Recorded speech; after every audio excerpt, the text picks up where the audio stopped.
What's up guys, welcome back to Static Works. Today is going to be another coilover install. We're going to be slamming my dad's 2009 Infiniti G37. It's going to be the non-sport, and we're going to be doing kind of a budget build because it's his daily as well. We're going to be doing the Truhart StreetPlus Coilovers. They're actually true style, like the name says, Truhart. So we're gonna be getting rid of the spring bucket finally. On both my cars, we do utilize the spring bucket as well as Martin's. Despite his being more expensive, it's the BC's. So we're gonna be doing that today. And thank you, Ryexlo, for letting me borrow his lens. It is a wide angle, so it is pretty far. It's gonna give us some better content for this video. So shout out to Ryexlo. Let's get started. Shout out to Bruce. He's gonna be helping me out before Martin comes because Martin's still at work. And we got off early at school. Thanks to finals. Thanks to finals.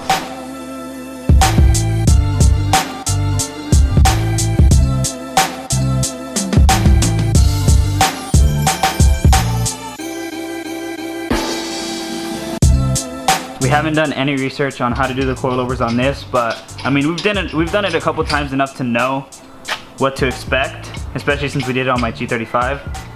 So we're just gonna do it right off the bat. We're just gonna send it. We're just gonna send it, bruh.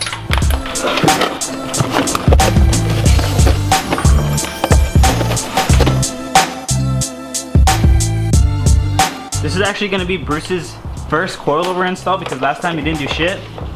But I'm gonna be showing him how to do it. You want some gloves, pal? Nah, I like getting my hands dirty. So the first 3 nuts that we're gonna remove is obviously gonna be the top mount. The second thing we're gonna remove is this nut right here. The second nut we're gonna remove is gonna be right here, and then we might need to remove that one as well depending on how we do it. The only problem that I think we're gonna come out to is this end link that connects to the sway bar. So I've never had to deal with that, but we're gonna try to figure this one out. It should be pretty easy. We are gonna be needing a long socket 12 mil because the short one isn't going to fit.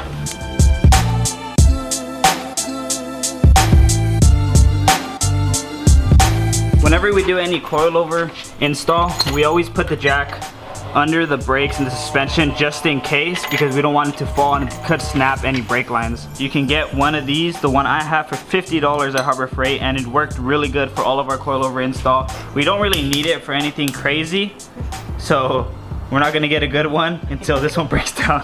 This bolt was extremely difficult to get out, and I mean with my Infiniti it was just as hard. For some reason the BMWs aren't torqued down that much, but with this one we had to use a breaker bar. The impact wrench did not work, so make sure you have a breaker bar. We have the 1/2-inch drive right there, and Bruce and I are just gonna mallet it out.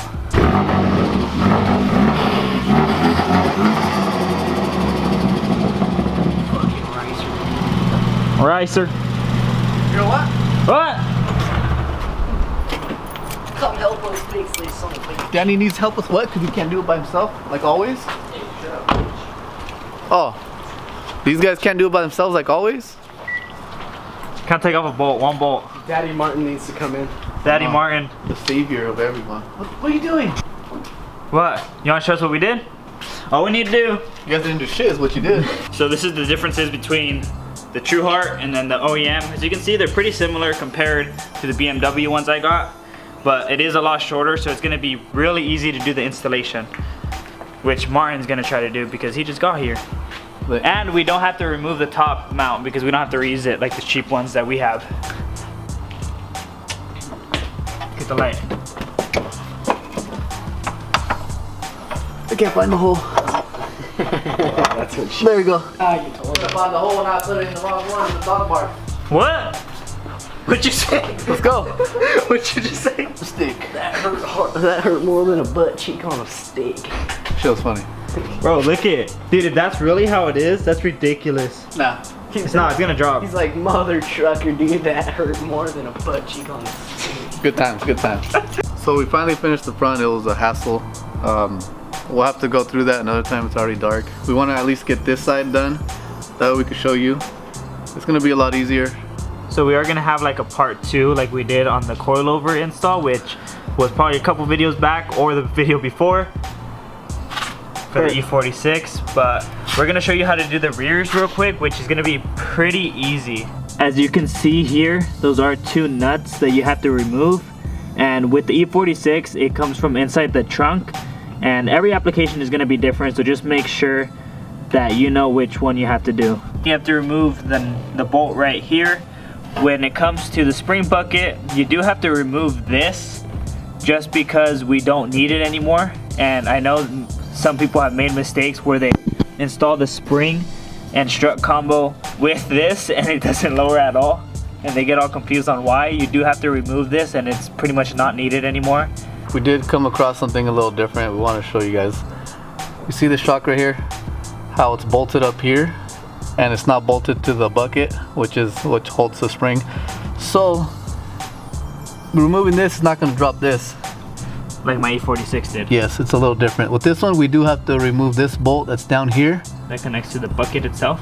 Yes, and then we should be able to drop this down, remove this, and then put it back. Back. I mean, there's gonna be literally nothing there. It should be pretty simple.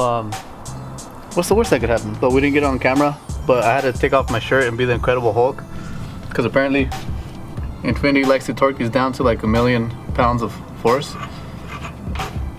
No breaker bar, because we're not weak like that. Oh! Do not strip these. Okay, you can take it out. Whew. These are what the back ones look like, and actually has a little cover on the top, which we could probably reuse. And these are the rear, which I guess we can't reuse the top part. But yeah, as you can see, they look a lot better, and hopefully it should lower it a lot in the back because it is a true style instead of a spring bucket. Now we're going to be removing the bolt that goes through the spring bucket, which should be pretty simple. It is spinning, so we have to get an open-ended wrench on this side. So I'll move my hand. No, I'm not that strong. I'm not the Hulk right now. I don't want to show you good. Yeah, so we have to get an open-handed wrench. Well, not open-ended wrench. Yeah. Open-handed. Open-handed. I was about to hit you open-handed. That's what that means. So we have to get an open-ended wrench to hold this side, and yeah. If any of you guys know about the buckets versus the true style, let me know, because I'm not sure if mine, you can actually do that on the E46 or Martin's Veloster, because he spent about $1,000 on his from BC and it still had the spring bucket. So just let us know down below what's really the difference, and if some cars can't even utilize just the true style combo. Please.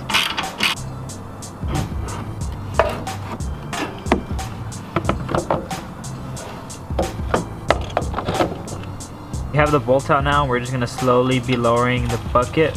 As you can see, now it's gonna be really easy to come out. We need that? We should just leave it in there. We'll leave it in there just for the hell of it. Just in case he ever wants to switch back. Yeah. Maybe. Alright, I'll get the jack to jack this up so we can put this back in there. We finally got it all good. We tightened all the nuts and bolts. This one was pretty simple. Like Danny was explaining, you don't need the spring anymore because this is called the, I guess, the true style coilover. So it has it on the actual strut. Come on, bro. Yeah, on the strut. Everything's tightened. We tightened this down so it should be able to hold. We tightened these up against each other so it shouldn't move. Put the tire back on, and we'll have to finish it on part 2 on the other side and adjust it. And the adjustments, like any other coilover, is the same thing. Well, this one's a little different though. We'll show you that another time.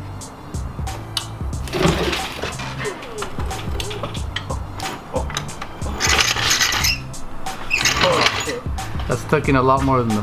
Wait, no, whoa. Actually, it's the same. Let's see the tuck. The difference. That's definitely rim tuck. We finally finished the driver's side. We still have the passenger side to do, but the front was really a big pain in the ass, and that's what pretty much took most of our time out. We ended up stripping one of the nuts that we had to take off. Not we. I ended up doing it. I don't know how the fuck I did it, but I wasn't here when that happened. we ended up doing that, and we were able to fix it. Wait, now that this side is lowered, we're gonna do now we're gonna go to the next day. What's up, guys? So it's the second day. It's day 2 of the coilover install. We finally got the rears in, and now I'm gonna show you guys what we did to the front on the other side, because we kind of didn't show you a step that was really important, and it has to do with how to remove the coilover. There's a bolt right here that you're going to need to remove as well to take the whole strut coil off. When it comes to these coilovers, they do not have the brake line holder, so you're gonna need to use these things that it came in the box.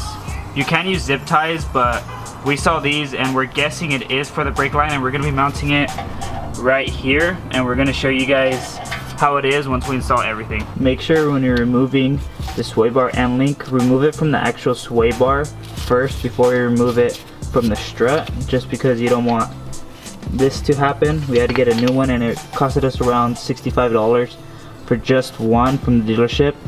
So make sure not to do that mistake, or you're going to be without a car for a couple days. It is better to do it this way than to have it on the strut, because on the strut it was a pain in the ass to even come off, and we almost broke the attachment that was welded onto the strut. But now that everything's set up, let's put on the wheel and see how low she is.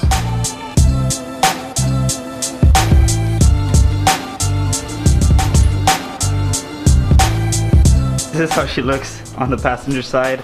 It is tucking way too much. It's already hitting the fender liner. So we're gonna have to raise this side, and I'm pretty happy on how the coilovers are, because they do lower the car a lot, even the rears with the True style.